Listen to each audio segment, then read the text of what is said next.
guys, welcome back to my channel. So for today's video, we're going to create another look with the new Chanel Candeur et Séduction palette. And I recently decided to rewatch the Sex and the City TV show. I rewatched the first season and I have some thoughts that I want to share with you on this show.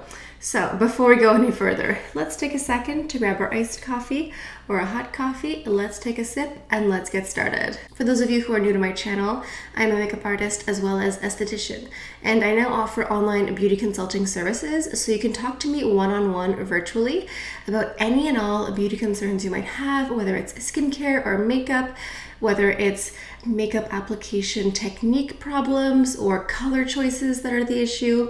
You can go ahead in the description box down below and make an appointment. All right, let's go ahead and dive into this eyeshadow look and talk about Sex and the City Season 1. So for today's video, I'm gonna go ahead and focus more on this dark purple shade up here, as well as this beautiful shimmer color. Now, my inspiration for rewatching Sex and the City is twofold. First of all, I watched a video from a channel called Modern Girls, where they talked about how Sex and the City influenced and changed fashion in the early 2000s, and it was such a fascinating video.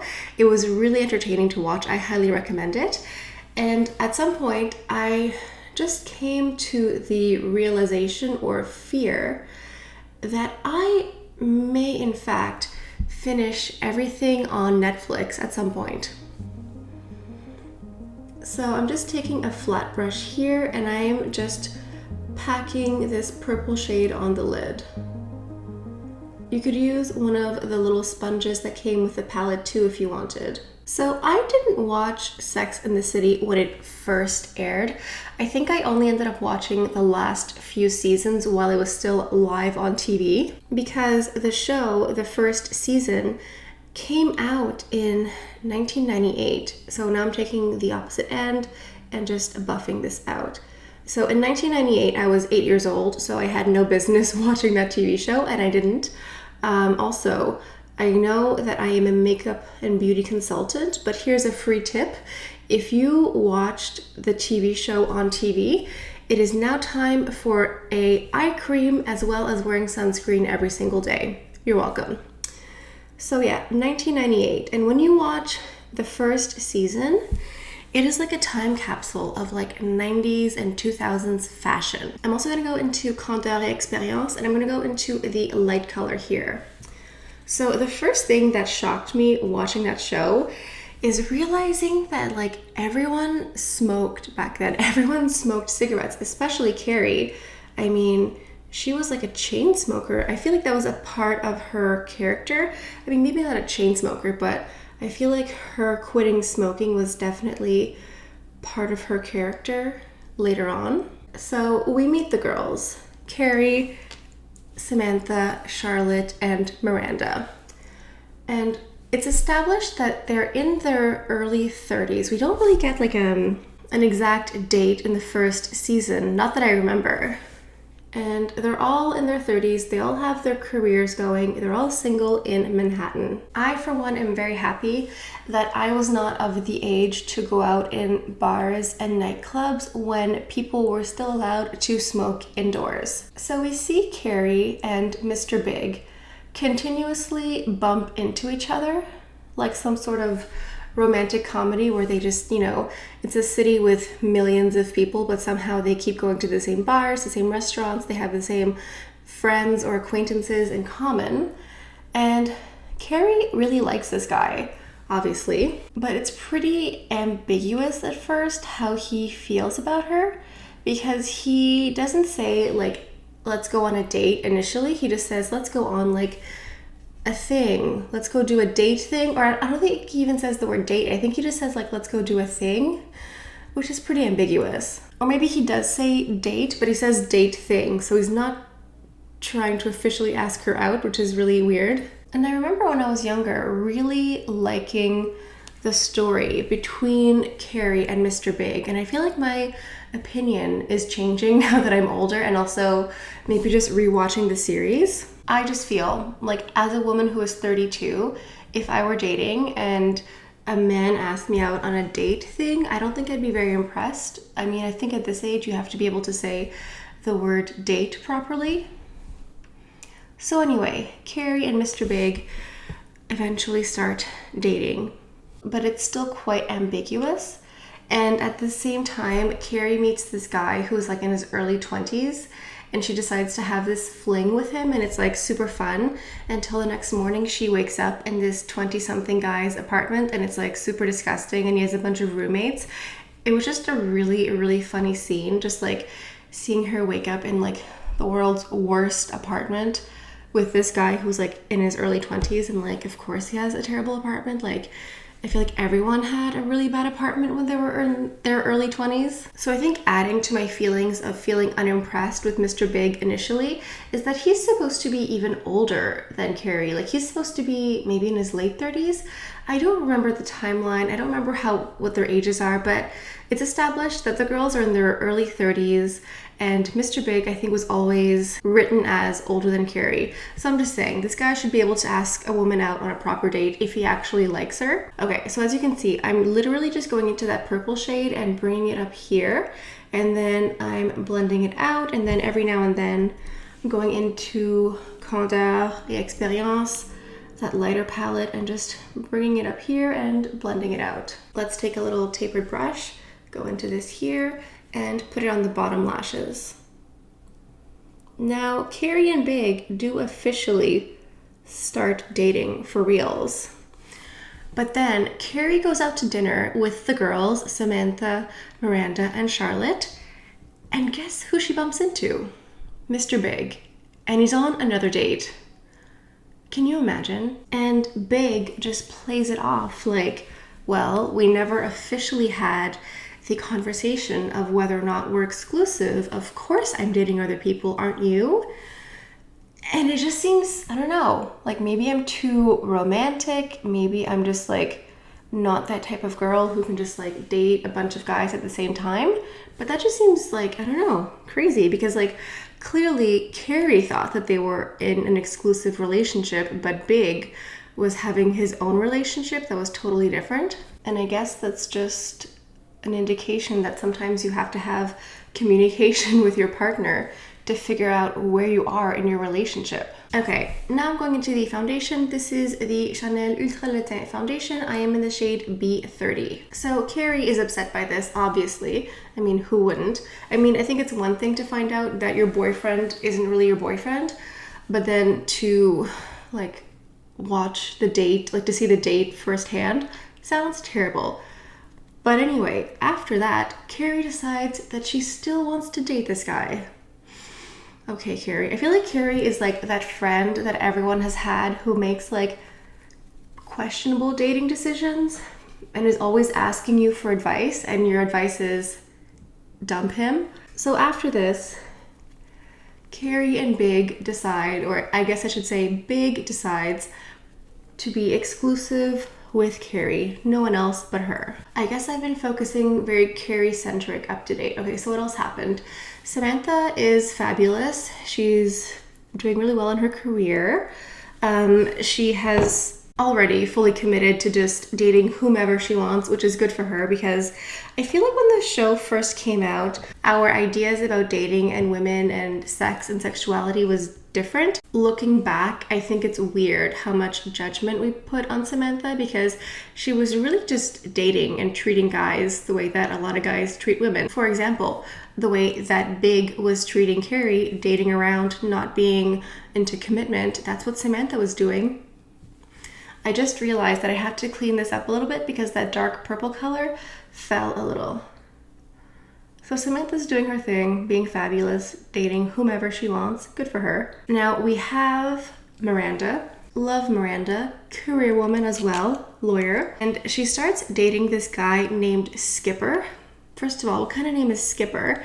And I totally forgot that he existed. I don't think he's around much after season 1. I don't remember. I've only rewatched season 1 so far. And he is kind of a goofy character. Like, he's obsessed with Miranda.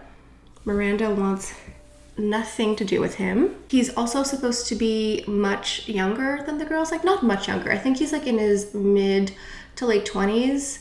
And so Miranda's like 33, 32, so she's like, you're too young. And she really doesn't want anything to do with him until she sees him out with someone else, and then she decides to call him, and he just comes running back. That's definitely not a good thing to do. Like, if you genuinely don't like someone, but then as soon as you see them with someone else, then all of a sudden you're interested. I think, unfortunately, a lot of us have probably done that in our youth. I just feel like Miranda probably shouldn't have done that, because once she does start hooking up with Skipper, he thinks that this means that they're having a relationship. But she's like, no, this is just like fun times. You can go home now. And it's just a whole thing. So this is the palette Essentiel. I'm in the shade Beige Medium. I'm gonna go ahead and use the concealer. But again, it's like the same dynamics we're seeing over and over again. Miranda and Skipper. Miranda just sees him as something fun to do, and Skipper thinks that he's in love with her and this is a relationship. And in this context, Miranda isn't seen as the villain. You know, she's just out there having fun, and Skipper is like the goofy kid who's trying to be with an older woman. But this is literally what's going on with Carrie and Big. It's just that the genders are reversed, and we just have like different points of view. Maybe not different points of view, but we just have different sympathies. Like, our sympathies lie with different characters. And then we have Charlotte. Now, I've always loved Charlotte. I feel like she has probably been my favorite, most consistent character. Like, I always liked her when I watched the show originally, and rewatching it, I still really like her. I feel like she has always been very honest and upfront that she wants to get married and have kids. Like that's in the first episode, I think. Like, she is definitely ready to settle down. Miranda seems ambivalent. She definitely does not want to settle down with Skipper, that's for sure. But then we have Carrie, who stays pretty aloof about what she wants. And in the case of Mr. Big, she is definitely dating guys who cannot give her what she wants.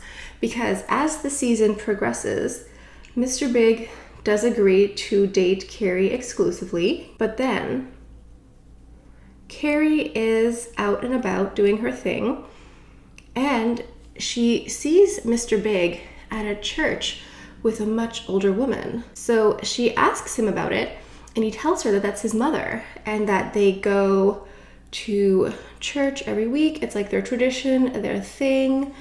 And so she asks him if she can come with them. And at this point in time, I don't really know how long they've been dating, like how many weeks, how many months. It's pretty unclear. But Mr. Big says plainly and clearly, this is a thing that he does with his mother once a week. It's their own personal thing, and he doesn't want her to come right away. Like, he doesn't want to introduce his mother to Carrie right away, which to me personally, I don't see an issue with, because when have we seen Carrie introduce her parents to her partners? Like, I know I'm only rewatching season 1, but I'm trying to think of the later seasons, how often she introduced a guy she was dating to her parents. That wasn't really a thing, but for some reason, this becomes something that Carrie obsesses over, and she's really upset, and she can't understand why he doesn't want her to meet his mother. Okay, now I'm gonna go into this beautiful sparkling color, and I'm gonna go ahead and use one of these sponges, because this will really pack on and transfer the color, and I'm gonna place this on the inner corner. So something I forgot to mention, before Carrie bumps into Mr. Big at the church and sees him with his mom, Carrie and Big are just talking, and Big tells Carrie that he was married before. Okay, that's pretty big news to know that your partner or the guy you're dating, you know, used to be married. And he says it so nonchalantly, like, oh yeah, I used to be married. I told you that already. Like, I'm sorry. I think I would remember if my boyfriend had an ex-wife, you know, just the way he says it, like, oh, of course, I used to be married. Like, I already told you this, don't you remember? I don't like that at all. So what does Carrie do? Like any self-respecting woman, she goes ahead and stalks his ex-wife, finds out who she is, and she even goes and makes an appointment with her because it turns out that his ex-wife works in publishing, and remember, Carrie is a writer, so she sets up this appointment with her, and she even ends up going out to lunch with Mr. Big's ex-wife, all the while pretending she's not Mr. Big's new girlfriend. It's just the whole thing. And then it turns out that Mr. Big has known all along that Carrie met with his ex-wife and went to lunch with her because he still talks casually to his ex-wife. And I feel like at this point, I definitely have a lot of reservations about Big, but it shows a lot of patience that he has with Carrie, that he knows that she's running around meeting with his ex-wife and having lunch with her, and he's still okay with her. I mean, for me, that would be a pretty big issue, personally. So to finish up my eye look, I'm going to go into my new Chanel Style aux Yeux number 959 Psyché, and I'm going to go ahead and top it off with this Volume mascara. And I'm going to go ahead and put on some blush. I'm going into my Chanel Joue Contraste in Jersey. So once Carrie finds out that Mr. Big has been married in the past and she's hung out with his ex-wife, and Big knows that she hung out with his ex-wife, Big tells her that he doesn't think he ever wants to get married ever again. Okay, that's a thing. Some people don't want to get married. And now here's why I always liked Charlotte more. Like I said, Charlotte was obvious and honest from the get-go that she wanted to get married and have kids and settle down. I feel like Carrie wasn't always that explicit, and maybe she didn't know. Maybe she didn't know what she wanted. But when she finds out that Mr. Big doesn't want to get married, that's super upsetting to her. But up until this point, we aren't even sure if she herself wants to get married. Maybe she does, maybe she doesn't. But the fact that Mr. Big doesn't, somehow, I don't know, it seems to make her want him more, or it makes her want to commit to him even more. And maybe she's more explicit about this in the later seasons, but I'm talking contextually, explicitly of the first season here. So for the highlighter, I'm going into my Le Beige Sheer Healthy Glow Highlighting Fluid in the shade Sunkissed. Okay, back to Mr. Big, his mom, and the church. As I mentioned, he made it very clear that this is just a thing that he does with his mom on Sundays, and he's not ready for Carrie to meet his mom. Okay, that's fair. So what does Carrie do? Well, obviously she just ignores everything that her boyfriend just told her, and she decides to go to the church and sneak in, and she ends up making a scene because she drops her hymnal on the floor and makes a pretty big ruckus. And so Mr. Big is forced to introduce his mom to Carrie, and his mom doesn't know who Carrie is. He hasn't talked to his mom about Carrie. And this really upsets Carrie because, you know, she thought that his mom would know who she is. I don't know what type of relationship Carrie thought that Mr. Big had with his mom. Like if he thought he was super close to his mom and would just like share all of his dating history with her. But since he's been divorced, I can understand why he wouldn't run to tell his mom about every girl that he's ever dated, especially because he's like, what, in his mid to late 30s? I feel like you don't run to tell your parents every date that you go on. Just my opinion. So for the lips, I'm going to finish it off with this Le Rouge Duo Ultra Tenue lipstick in the shade Intense Caramel. Carrie wants Mr. Big to tell her that she's the one, that this is more than just an exclusive relationship, that this is going somewhere, possibly to marriage, and Mr. Big doesn't really seem interested in that. Like, obviously he just got divorced. Like, we don't know how long ago he was divorced, but he seems a bit skittish and has some commitment issues towards that. And just overall, like, I kind of feel for both of these people individually. Like, I feel like Mr. Big isn't that great in a lot of ways. Like, I didn't like that he was dating other women and just felt so arrogant about it. Like, oh, of course I'm dating other women, aren't you? I didn't like that at all. I didn't like how he told her he was married, like as if she was supposed to know that already. That to me seems really weird. But also with Carrie, I mean, he told her he didn't want her to meet his mom right away, and so she decided to show up at their church anyway and force herself to be introduced. that's a little, I don't know, a little bit much for me. And so at the end of season 1, spoiler, Carrie and Mr. Big break up because Carrie wants more commitment. She wants to know that she's the one, like whatever that means to her. I don't know if she explicitly wants to get married, but she wants something more from him that he can't really give her, so they break up. Rewatching the series, I had no idea how tumultuous their relationship was from the beginning.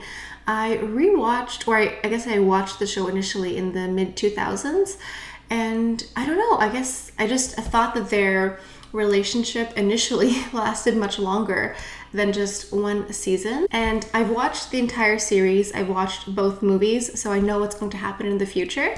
But if we ignore that and we just look at season 1, it's really confusing why they were even together in the first place, because at first Big really didn't treat Carrie very well, you know, like dating other women, kind of just being a jerk, and her just like wanting to date him more, which is kind of sad.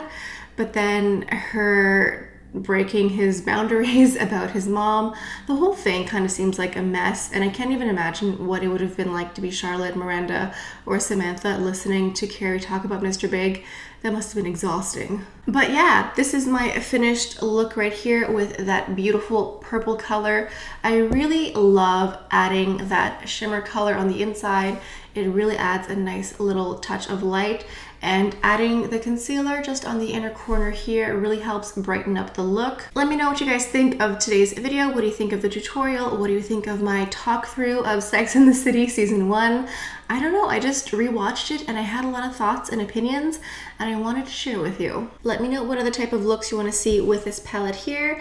Do you want me to mix it with other products? Because I have a couple of the liquid eyeshadows from Chanel. If you want me to mix and match with other products, other brands, let me know down in the comments. If you are new to my channel, please make sure to like, comment, and also subscribe, because every time you leave a like or a comment on any video, it really helps that channel grow, because the YouTube algorithm sees that as engagement and just helps the creator. In this case, that would be me, the YouTube creator here. So I hope you guys enjoyed today's video. I hope you have a beautiful day. Thank you all so much for stopping by, and I'll see you guys next time. Bye.